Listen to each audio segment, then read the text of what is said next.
Hi friends, welcome back to Abhi Tamil YouTuber. நீங்கள் நம்ம சேனலுக்கு புதுசுனா மறக்காமல் Abhi Tamil YouTuber channel subscribe பண்ணுங்கள். அப்படியே பக்கத்தில் இருக்க பெல் பட்டனும் கிளிக் பண்ணுங்கள். என்னோட ரெகுலர் அப்டேட்ஸ் பார்க்கணும்னு நினச்சிங்கன்னா போத் என்னோட இன்ஸ்டாகிராம் அண்ட் ஃபேஸ்புக் ரெண்டுலேயுமே வந்து நீங்கள் என்ன ஃபாலோ பண்ணிக்கலாம்.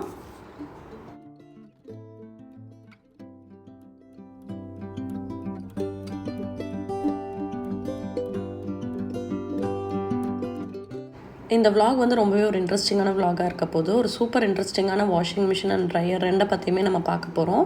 அது மட்டும் இல்லாமல் நிறைய யூஸ்ஃபுல் இன்ஃபர்மேஷன் இந்த vlog-ல வந்து நான் ஷேர் பண்ணியிருக்கேன்.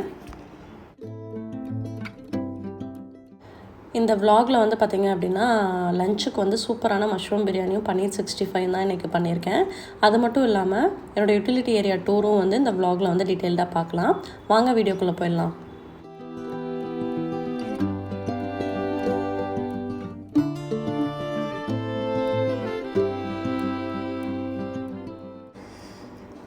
இந்த வாஷிங் மிஷின் பற்றி ஃபஸ்ட்டு பார்த்துடலாம். இது வந்து பார்த்திங்க அப்படின்னா பிரபு இண்டஸ்ட்ரின்னு சொல்லிட்டு கோயம்புத்தூரில் வந்து பீலமேட்டில் இருக்காங்க, நவ இந்தியா ரோட்டில்.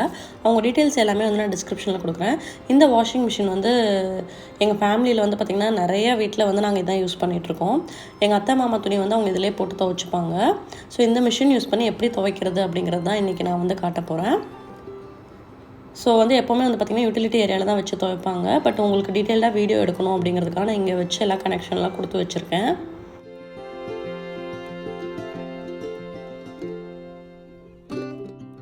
ஃபஸ்ட்டு வந்து ப்ளக் ஆன் பண்ணதுக்கப்புறம் இங்கே வந்து பார்த்திங்கன்னா டைமர் இருக்கும். 3 மினிட்ஸ் 5 மினிட்ஸ் எவ்வளோ வேணுமோ அவ்வளோ டைம் வந்து நம்ம ரொட்டேட் பண்ணிக்கலாம். அந்த டைம் வந்த உடனே வந்து பார்த்திங்கன்னா மிஷின் வந்து ஆட்டோமேட்டிக்காக வந்து ஆஃப் ஆகிடும். ஸோ இப்போ வந்து 5 மினிட்ஸ் வேணால் 5 மினிட்ஸ் வச்சுக்கலாம். இந்த மாதிரி வச்ச உடனே வந்து மிஷின் வந்து உள்ளே ரொட்டேட் ஆகும். இது வந்து ட்ரம் மாதிரி தான் இருக்கும். ஸ்பேஸும் வந்து பார்த்திங்கன்னா ரொம்ப கம்மியாக தான் தேவைப்படும். அதே மாதிரி வாஷ் பண்ணி மெயின்டைன் பண்ணுறதுக்கும் வந்து ரொம்ப ஈஸியாக இருக்கும். இதில் வந்து வாட்டர் லெவல் அப்படின்னு சொல்லி மென்ஷன் பண்ணியிருப்பாங்க. அது வரைக்கும் வந்து நம்ம தண்ணியை வந்து ஃபஸ்ட்டு வந்து ஃபில் பண்ணிக்கலாம். இந்த மிஷினை பொறுத்த வரைக்கும் வந்து பார்த்திங்கன்னா கரண்ட் வந்து ரொம்ப கம்மியாக தான் செலவாகும். ஏன்னா 5 மினிட்ஸில் நீங்கள் துவைச்சே முடிச்சிடலாம். அதே மாதிரி தண்ணியும் வந்து பார்த்திங்கன்னா இந்த வாட்டர் லெவல் வரைக்கும் ஃபில் பண்ணோம் அப்படின்னா 25 லிட்டர்ஸ் தண்ணி. இதுலேயே வந்து பார்த்திங்கன்னா நீங்கள் 2 டைம் வந்து துவைச்சிக்கலாம். ஸோ ஃபஸ்ட்டு வந்து நான் வாட்டர் லெவல் வரைக்கும் ஃபில் பண்ணிட்டேன். நெக்ஸ்ட் வந்து நம்ம சோப் பவுடர் யூஸ் பண்ணலாம், சோப் பவுடர் யூஸ் பண்ணலாம், இல்லைனா லிக்விட் யூஸ் பண்ணலாம், லிக்விட் யூஸ் பண்ணலாம். ஸோ நமக்கு எவ்வளோ வேணுமோ அந்தளவுக்கு ஆட் பண்ணிக்கோங்க. ஆட் பண்ணிவிட்டு மிஷினை வந்து ஆன் பண்ணி விட்டுறலாம். இப்போ வந்து நம்ம துணியை வந்து 1 பை 1 உள்ளே போட்டுக்கலாம். ஒரே டைமில் வந்து பார்த்திங்க அப்படின்னா 3 கிலோ வந்து நம்ம துணி வந்து போடலாம். அதாவது 4 ஷர்ட்டு 2 பேண்ட், ஜீன்ஸ் பேண்ட் அந்த மாதிரி பெரிய அளவுக்கு நம்ம போடலாம். பெட்ஷீட் போடுறீங்க அப்படின்னா 2 பெட்ஷீட் வந்து அட் டைமில் போடலாம். சின்ன துணியாக இருக்குது அப்படின்னா சின்னதாக இருக்குது அப்படின்னா ஒரு 10 துணி வந்து நம்ம ஒரே டைமில் போட்டு 5 மினிட்ஸ் வச்சா போதும். 5 மினிட்ஸ்லேயே வந்து பார்த்திங்கன்னா உங்களுக்கு அழுக்கு கம்ப்ளீட்டாக போயிடும்.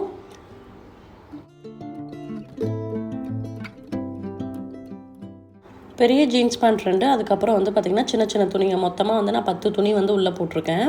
ஸோ நிறைய பேர்த்துக்கு வந்து ஃபுல்லி ஆட்டோமேட்டிக் மிஷின் வந்து பிடிக்காது. ஏன்னா ரொம்ப நேரம் ஓடும், தண்ணி நிறையா செலவாகும் அப்படிம்பாங்க. ஆனால் வந்து இதில் வந்து பார்த்திங்க அப்படின்னா 5 மினிட்ஸில் வந்து நம்ம துணியை வந்து துவைச்சி முடிச்சிடலாம். ஸோ லிட்டு வேணுன்னா நம்ம போட்டுக்கலாம், தண்ணி வெளியே தெறிக்காமல் இருக்கும். இல்லைன்னா வந்து லிட்டு ஓப்பன்லேயே வச்சு கூட நம்ம வந்து வாஷ் பண்ணிக்கலாம். இந்த வாஷிங் மிஷின் வந்து பார்த்திங்கன்னா ஃபஸ்ட்டு எங்கள் பெரியம்மா தான் வாங்கியிருந்தாங்க ஒரு 10 இயர்ஸ் பேக்கு. அவங்க வீட்டில் யூஸ் பண்ணிவிட்டு சொன்னதுக்கப்புறம் எங்கள் அம்மா வாங்கி எங்கள் அம்மா யூஸ் பண்ணிகிட்டு இருந்தாங்க. அப்புறம் நான் மேரேஜ் ஆகி வந்ததுக்கப்புறம் நானும் வந்து இங்கே வாங்கி எங்கள் அத்தை மாமா துணிக்கு வந்து இந்த மிஷின் தான் வச்சுருந்தேன். ஸோ இது வந்து பார்த்திங்கன்னா லைஃப்பும் வந்து பார்த்திங்கன்னா ரொம்ப நாளைக்கு வந்து அப்படியே இருக்கும். ஸோ மெயின்டெனன்ஸும் வந்து ரொம்ப சிம்பிள். ஃபுல்லி ஆட்டோமேட்டிக் மிஷின் வேணாம், தண்ணி நிறையா செலவாகக்கூடாது, கரண்ட்டு நிறையா செலவாகக்கூடாது அப்படின்னு நினைக்கிறவங்க வந்து பார்த்திங்கன்னா இந்த மாதிரி ஒரு மிஷின் வச்சுக்கலாம். இது வந்து ஈவன் வந்து பாத்ரூமில் கூட ஒரு ஓரத்தில் நம்ம வந்து வச்சுக்கலாம். ஸ்பேஸும் வந்து பார்த்திங்கன்னா ரொம்ப கம்மியாக தான் எடுத்துக்கும். கேரி பண்ணுறதுக்கும் வந்து உங்களுக்கு கொஞ்சம் ஈஸியாக இருக்கும் ட்ரம் டைப்பில் இருக்கிறதுனால. ஸோ ரொட்டேட் ஆகி முடிஞ்சோடனே ஆட்டோமேட்டிக்காக வந்து அதுவே வந்து ஆஃப் ஆயிடுச்சு. ஆஃப் ஆனதுக்கப்புறம் ஒவ்வொரு துணியாக எடுத்து நம்ம ஒரு 2 பக்கெட் தண்ணி வச்சு நல்லா அலாசிக்கலாம். ஸோ டிஸ்கிரிப்ஷன்லேயே வந்து பார்த்திங்கன்னா பிரபு இண்டஸ்ட்ரியோட காண்டாக்ட் டீட்டெயில்ஸ் எல்லாமே கொடுத்துருவேன். அவங்களுக்கு கால் பண்ணி புக் பண்ணி நம்ம அமௌண்ட் போட்டு விட்டோம் அப்படின்னா நம்ம எந்த ஊரில் எந்த அட்ரஸில் இருக்கோமோ அவங்க வந்து பார்சல் போட்டு விட்ருவாங்க. அதுக்கப்புறம் நம்ம போய் அதை எடுத்துக்க வேண்டியதான். இப்போ லாஸ்ட் மந்த் கூட எங்கள் அத்தை வந்து கேட்டிருந்தாங்கன்னு சொல்லி அவங்களுக்கு வந்து ஆர்டர் பண்ணியிருந்தேன். அதே மாதிரி எங்கள் ஃப்ரெண்டு ஒருத்தவங்க கேட்டிருந்தாங்க, அவங்களுக்கும் வந்து ஆர்டர் பண்ணி கொடுத்துருந்தேன். ஸோ நம்ம ஃபோன்லேயே வந்து ஆர்டர் ப்ளேஸ் பண்ணிட்டோம் அப்படின்னா நம்ம வந்து ஈஸியாக நம்ம ஊருக்கே வந்து டெலிவரியும் வந்து எடுத்துக்கலாம். இடையில வந்து ஆதவும் வந்து நானும் அலாசுறேன்னு சொல்லி அவங்க பேண்ட் எடுத்து வச்சு அலாசிட்டு இருந்தாங்க. நம்ம துணி எடுத்து இங்கிட்டு போட்டு வரதுக்குள்ளேயும் அடுத்த துணி எடுத்து இதுக்குள்ளே போட்டுருவாங்க. இந்த மாதிரி தான் பண்ணிகிட்டே இருந்தாங்க. ஃபுல்லி ஆட்டோமேட்டிக் மிஷினில் வந்து பார்த்திங்கன்னா டோர் மேட்ஸு, அதுக்கப்புறம் வந்து கிச்சன் டவல் இந்த மாதிரி துணியெல்லாம் வந்து நம்ம அதுக்குள்ளே போட்டு துவைக்க முடியாது. ஏன்னா டஸ்ட்டு போய் உள்ளே அடைச்சிரும். பட் இந்த மிஷினில் வந்து நாங்கள் ரெகுலராக வந்து எங்கள் வீட்டில் இருக்க எல்லா டோர் மேட்ஸு, கிச்சன் டவல்ஸ் அது எல்லாமே வந்து இதில் தான் துவைப்போம். நம்ம வாஷ் பண்ணி முடிச்சுட்டு அந்த தண்ணியிலே வந்து பார்த்திங்கன்னா எல்லா மேட்ஸையும் ஒன்றா போட்டு துவைச்சி காய போட்டுக்கலாம். மெயினாக வீட்டில் வந்து இந்த மேட்டெல்லாம் துவைக்கிறது தான் வந்து ரொம்ப கஷ்டமாக இருக்கும். மேட்டெல்லாம் வந்து பார்த்திங்கன்னா அப்படியே பளிச்சுன்னு புதுசு மாதிரியே இருக்கும். எத்தனை வருஷம் யூஸ் பண்ணாலுமே மேட்டோட கலர் வந்து சேஞ்ச் ஆகாது. இப்போ இந்த தண்ணியிலே வந்து நம்ம மேட்டு, கிச்சன் டவல்ஸு அந்த மாதிரி துணி எல்லாமே வந்து நம்ம இதில் துவைச்சி எடுத்துக்கலாம். ஸோ தண்ணி வந்து ரொம்ப அழுக்காகிற வரைக்கும் நம்ம அதை யூஸ் பண்ணிவிட்டு, வேண்டாத போது நம்ம என்ன பண்ணலாம்னு பார்த்திங்கன்னா, இந்த டியூப் ஓப்பன் பண்ணி விட்டோம் அப்படின்னா அந்த வேஸ்ட் வாட்டர் எல்லாமே வந்து கீழே ரிலீஸ் ஆயிரும். அதுக்கப்புறம் மறுபடியும் நம்ம ஃபில் பண்ணிவிட்டு நம்ம போட்டுக்கலாம். ஆனால் வந்து துணியில் வந்து பார்த்திங்கன்னா ஒரு அழுக்கு கூட இருக்காது. ஃபுல்லாக பளிச்சுன்னு துவைச்சி கொடுத்துரும். மெயினாக வந்து எங்கள் வீட்டில் எல்லா டோர் மேட்ஸு, கிச்சன் டவலு இதெல்லாமே வந்து பார்த்திங்கன்னா இதில் ஈஸியாக வந்து துவைச்சி எடுத்துப்போம். கிட்டத்தட்ட வந்து பார்த்திங்கன்னா ஒரு 5 இயர்ஸாக இந்த மிஷின் வந்து நாங்கள் யூஸ் பண்ணிகிட்ருக்கோம். இப்போ வந்து பார்த்திங்கன்னா ஃபுல்லாக தண்ணி எல்லாமே அது அப்படியே ட்ரெயின் ஆகி கீழே போயிடும். அதுக்கப்புறம் வந்து மிஷின் வந்து நல்லா காயறதுக்கு வந்து ஒரு ட்ரை துணி வச்சு தொடச்சி வச்சுக்கலாம். ஸோ ரெகுலராகவே வந்து ஒரு 5 மினிட்ஸ் 10 மினிட்ஸில் வந்து துவைக்கிற வேலை முடிஞ்சிடும். இப்போ தான் வந்து பார்த்திங்கன்னா ரீசெண்டாக வந்து இந்த ஸ்பின்னர் மிஷின் வாங்கியிருக்கேன். இது வந்து எதுக்கு அப்படின்னு பார்த்திங்கன்னா துணியை வந்து சூப்பராக புழிஞ்சு கொடுத்துரும். மழை காலத்தில் இதிலெல்லாம் வந்து பார்த்திங்கன்னா புளியறது கஷ்டம். அதே மாதிரி பெட்ஷீட்ஸு, மேட்டு இதெல்லாமே வந்து கண்டிப்பாக புளியவே முடியாது. காயறதுக்கு ரொம்ப டைம் எடுத்துக்கும். அதனால தான் வந்து இப்போ இந்த மிஷின் வந்து நான் வாங்கியிருக்கேன். அதனால தான் ரெண்டையும் ஒன்றா வச்சு உங்களுக்கு நான் டெமோ காமிச்சிட்ருக்கேன். எந்த அளவுக்கு உங்களுக்கு புழிஞ்சு கொடுத்துருச்சு பாருங்கள். இதில் வந்து ப்ளக்கை ஆன் பண்ணி விட்டுட்டு நம்ம ஒவ்வொரு துணியாக வந்து பேலன்ஸாக உள்ளே போடணும். போட்ட உடனே அது நல்லா புழிஞ்சு தண்ணி வந்து இந்த பக்கம் வந்து வெளியே வந்துகிட்டே இருக்கும். இதுக்கு வந்து ஆன் ஆஃப் பட்டன் மட்டும்தான், வேறு எந்த ஆப்ரேஷனும் நம்ம பண்ண வேண்டியதில்லை. உள்ளே போட்டாலே வந்து அது நீட்டாக புழிஞ்சு கொடுத்துரும். வாஷிங் மிஷினோட ப்ரைஸ் வந்து பார்த்திங்கன்னா 9500. ட்ரையரோட ப்ரைஸ் வந்து பார்த்திங்க அப்படின்னா 6500. ஸோ எல்லா டீட்டெயில்ஸுமே நான் டிஸ்கிரிப்ஷனில் மென்ஷன் பண்ணுறேன், செக் பண்ணிக்கோங்க. எப்படி வந்து புழிஞ்சு கொடுத்துருக்குன்னு பாருங்கள். ஃபுல்லாக கம்ப்ளீட்டாக வந்து ட்ரை ஆயிடுச்சு. இப்போ மிஷின் ஆன் பண்ணிவிட்டு இந்த மாதிரி ஒவ்வொரு துணியாக வந்து நம்ம போட்டுக்கலாம். பெட்ஷீட்லாம் பெருசாக இருக்குது அப்படின்னா அட் டைமில் ஒரு பெட்ஷீட் போட்டால் போதும்.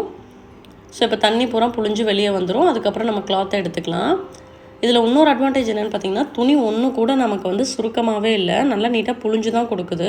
இப்போ காய போடும்போது நீங்களே பார்ப்பீங்க, துணி வந்து சுருங்காமல் நீட்டாக புழிஞ்சு கொடுத்துருச்சு.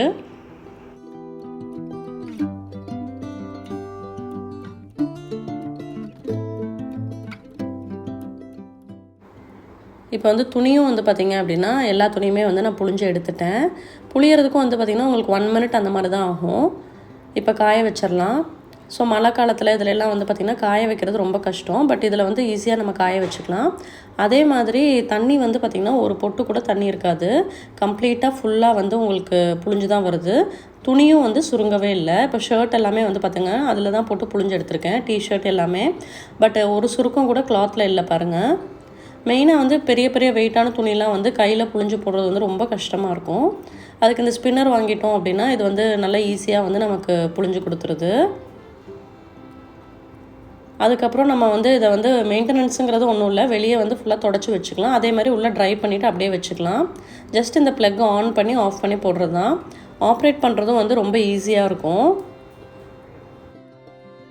எந்த அளவுக்கு தண்ணி வந்து இல்லாமல் புழிஞ்சு கொடுத்துருக்கு பாருங்கள். கீழே வந்து சுத்தமாக வந்து நமக்கு தண்ணியே வந்து சொட்டலை, அந்த அளவுக்கு நீட்டாக புழிஞ்சு கொடுத்துருக்கு. ஹோம் லாண்ட்ரிக்காகவே வந்து இந்த மிஷின் வந்து தயாரிச்சிருக்காங்க.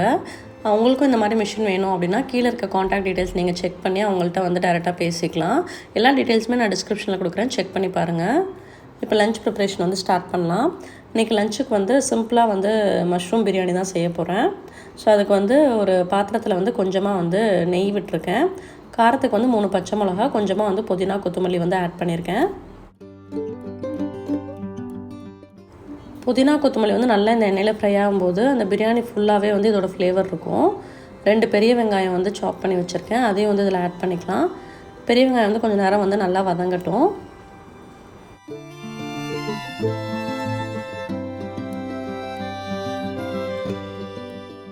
நெக்ஸ்ட் வந்து இஞ்சி பூண்டு பேஸ்ட் வந்து ஆட் பண்ணிக்கலாம். நான் ஃப்ரீஸ் பண்ணி வச்சுருக்கேன், அதனால் அதை அப்படியே எடுத்து ஒரு க்யூப் வந்து ஆட் பண்ணுறேன். இஞ்சி பூண்டு பேஸ்ட் வந்து நல்லா வதங்கிருச்சு. இப்போ வந்து நம்ம சாப் பண்ணி வச்சுருக்க தக்காளி ஆட் பண்ணிக்கலாம். 2 தக்காளி தான் நான் வந்து ஆட் பண்ணியிருக்கேன். இது எல்லாமே வந்து கொஞ்சம் நேரம் வந்து நல்லா வதங்கட்டும்.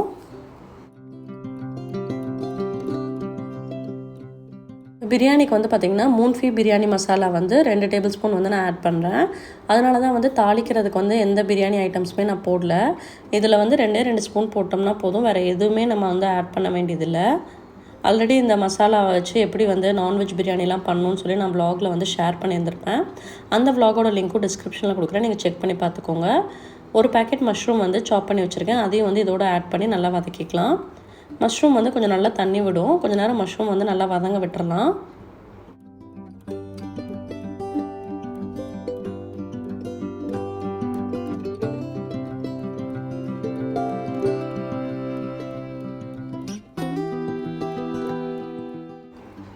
சீரக சம்பா அரிசி வந்து 1.5 டம்ளர் வந்து ஊற வச்சுருக்கேன். ஒரு 15 மினிட்ஸ் ஊறிச்சுன்னா போதும். சீரக சம்பாவில் வந்து பிரியாணி செஞ்சாலே வந்து அதுக்குன்னு ஒரு ஃப்ளேவர் இருக்கும், அது நல்லாயிருக்கும் டேஸ்ட்டு. பாஸ்மதி ரைஸை கம்பேர் பண்ணும்போது இது வந்து கொஞ்சம் நல்லாயிருக்கும். இப்போ வந்து பார்த்திங்கன்னா மஷ்ரூம் வந்து நல்லா வதங்கிடுச்சு.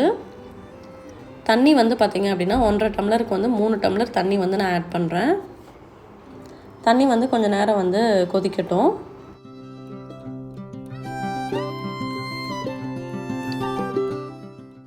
தண்ணி வந்து பார்த்திங்கன்னா நல்லா கொதிச்சிருச்சு. இந்த ஸ்டேஜில் வந்து நம்ம சீரக சம்பா ரைஸை வந்து ஆட் பண்ணிக்கலாம். தண்ணி நல்லா வடிச்சிட்டு அரிசியை வந்து கம்ப்ளீட்டாக வந்து ஆட் பண்ணிக்கிறேன். அரிசியாக வந்து ஒரு 1/2 லெமன் வந்து பிழிஞ்சு விட்டுக்கலாம். அரிசி வந்து நல்லா உதிரி உதிரியாக வரும். எல்லாத்தையும் வந்து நல்லா ஒரு மிக்ஸ் பண்ணிவிட்டு பிரியாணிக்கு தேவையான அளவுக்கு உப்பு சேர்த்துக்கலாம். உப்பு சேர்த்துட்டு நல்லா இந்த மாதிரி மூடி வச்சுக்கோங்க. ஒரு 10 மினிட்ஸ் வந்து அப்படியே வந்து இதிலே வந்து நான் வேக விட போகிறேன். 10 மினிட்ஸ் கழித்து நல்லா அடுப்பை வந்து ரொம்ப லோ ஃப்ளேம் வச்சு கொஞ்சம் நேரம் வந்து தம்மில் விட்டுற போகிறேன். இப்போ வந்து பிரியாணி வந்து ஓப்பன் பண்ணி பார்த்துடலாம். இப்போ நம்மளோட மஷ்ரூம் பிரியாணி வந்து பர்ஃபெக்டாக குக் ஆகிருக்கு.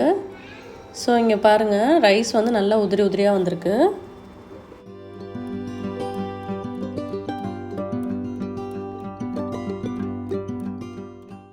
சூட்டோடவே வந்து ஹாட் பாக்ஸில் வந்து ட்ரான்ஸ்ஃபர் பண்ணி வச்சிட்றேன்.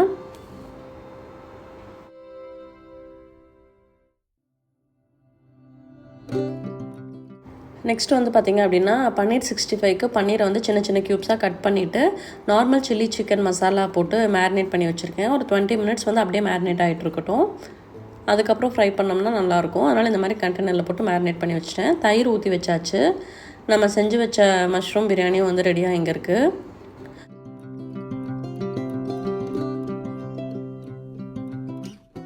நெக்ஸ்ட் வந்து பார்த்திங்க அப்படின்னா ரசமும் வந்து செஞ்சு வச்சாச்சு.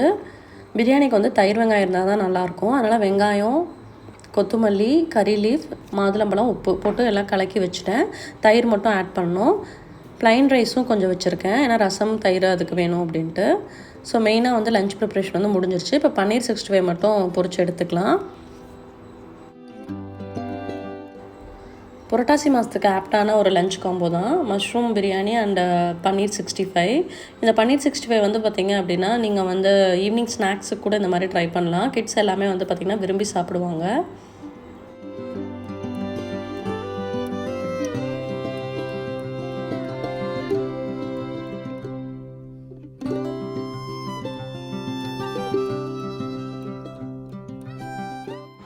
குயிக்காக ஏதாவது ஒரு ஸ்நாக்ஸ் மாதிரி செய்யணும்னு நினச்சா நம்ம டக்குன்னு இந்த மாதிரி பண்ணலாம். டேஸ்ட்டும் ரொம்ப நல்லாயிருக்கும். ஆதவுக்கு வந்து பார்த்திங்க அப்படின்னா பன்னீரே பிடிக்காது, பட் சிக்கன் நினச்சி ஒரு நாள் வந்து இதை சாப்பிட்டாங்க. அதுக்கப்புறம் வந்து இந்த டேஸ்ட் வந்து பிடிச்சிருச்சு.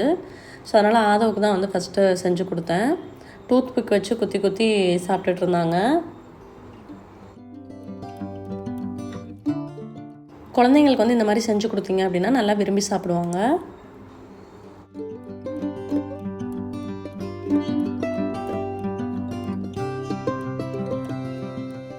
இப்போ நம்ம லஞ்சை வந்து சர்வ் பண்ணிடலாம். எப்போவுமே பிரியாணி சர்வ் பண்ணும்போது இந்த மாதிரி கப் வச்சு இந்த மாதிரி சர்வ் பண்ணி பாருங்கள். ப்ரெசன்டேஷன் வந்து ரொம்ப நல்லா இருந்தாலே வந்து பார்த்திங்கன்னா பார்த்தோன்னே சாப்பிட்ணுன்னு ஆசை வரும். ஸோ நம்ம அப்படியே தட்டில் போடுறத விட இந்த மாதிரி சர்வ் பண்ணி கொடுத்தோம் அப்படின்னா சாப்பிட்றவங்களும் வந்து நல்லா விரும்பி சாப்பிடுவாங்க.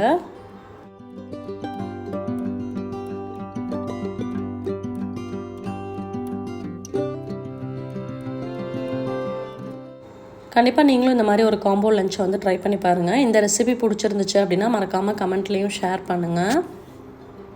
ஸோ ரொம்ப நாளாகவே வந்து உங்கள் யூட்டிலிட்டி ஏரியா டூர் காட்டுங்கன்னு சொல்லி கேட்டிருந்தீங்க. இது வந்து பார்த்திங்கன்னா இந்த சைடில் வந்து இவ்வளோ தான் ஸ்பேஸ் இருக்கும். ரொம்ப ரொம்ப சின்ன ஸ்பேஸ் தான். ஸோ அதனால தான் மோஸ்ட்டாக இந்த பக்கம்லாம் வந்து நல்லா வீடியோ எடுத்து காட்ட முடியாது. இங்கே தான் வந்து நான் ஸ்பின் ட்ரையர் வந்து வச்சுருக்கேன். பக்கத்துலேயே வந்து பார்த்திங்க அப்படின்னா ஆட்டாங்கல்லும் இருக்குது. துணி எல்லாமே வந்து பார்த்திங்கன்னா எங்கள் அத்தை மாமா துணி, அதுக்கப்புறம் மேட்டு, கிச்சன் கிளாத்ஸ் அது எல்லாமே இங்கே தான் காயப்படுவாங்க. இங்கேயே வந்து சிங்க் ஏரியாவும் இருக்குது. வாஷிங் மிஷின் இந்த இடத்துல இருக்குது. ஸோ ஹவுஸ் ஹெல்ப் வந்தாங்க அப்படின்னா இங்கே தான் கொண்டு வந்து பாத்திரம்லாம் கழுவுவாங்க. அம்மிக்கல் இங்கே இருக்குது, ஆட்டாங்கல் வந்து இங்கே கீழே இருக்குது. வாஷிங் மிஷின் வந்து இந்த இடத்துல வந்து பார்த்திங்கன்னா both hot water and normal water வரும். அப்படியே ஈஸியாக துவைச்சிப்பாங்க. சிங்க்கு கீழே வந்து நிறைய இந்த மாதிரி செல்ஃப் இருக்கனால எக்ஸ்ட்ரா பக்கெட்டு, க்ளீனிங் பக்கெட்ஸ் அது எல்லாமே வந்து இங்கே வச்சுப்போம். ஸோ இந்த சின்ன ஸ்பேஸ்லேயே வந்து பார்த்திங்கன்னா இந்த இடம் வந்து ரொம்ப ரொம்ப ஒரு யூஸ்ஃபுல்லாக இருக்கும். ஏன்னா நமக்கு ஒர்க் ஏரியா அப்படின்னு சொல்லி கண்டிப்பாக இந்த மாதிரி ஸ்பேஸ் தேவைப்படும். வாஷிங் மிஷின் வந்து இந்த இடத்துல தான் எப்போவுமே ரெகுலராக வச்சு எங்கள் அத்தை வந்து அவங்களே அவங்க துணியை வந்து துவைச்சிப்பாங்க. இங்கே வந்து பார்த்திங்க அப்படின்னா இங்கே வச்சு வீடியோக்கு வந்து கிளியராக எடுக்க முடியாதுன்னா வாஷிங் மிஷினும் ட்ரையரையும் அங்கே வச்சு நான் வந்து வீடியோ ஷூட் பண்ணியிருந்தேன். இதுதான் என்னோடய யூட்டிலிட்டி ஏரியா. இதோட இந்த vlog முடிச்சுக்கிறேன். நெக்ஸ்ட் ஒரு இன்ட்ரெஸ்டிங்கான vlogல மீட் பண்ணலாம். இதான் ஃபஸ்ட் டைம் நம்ம சேனலை நீங்கள் பார்க்குறீங்க அப்படின்னா மறக்காமல் நம்ம சேனலை வந்து சப்ஸ்கிரைப் பண்ணுங்கள். தேங்க்ஸ் ஃபார் வாட்சிங்.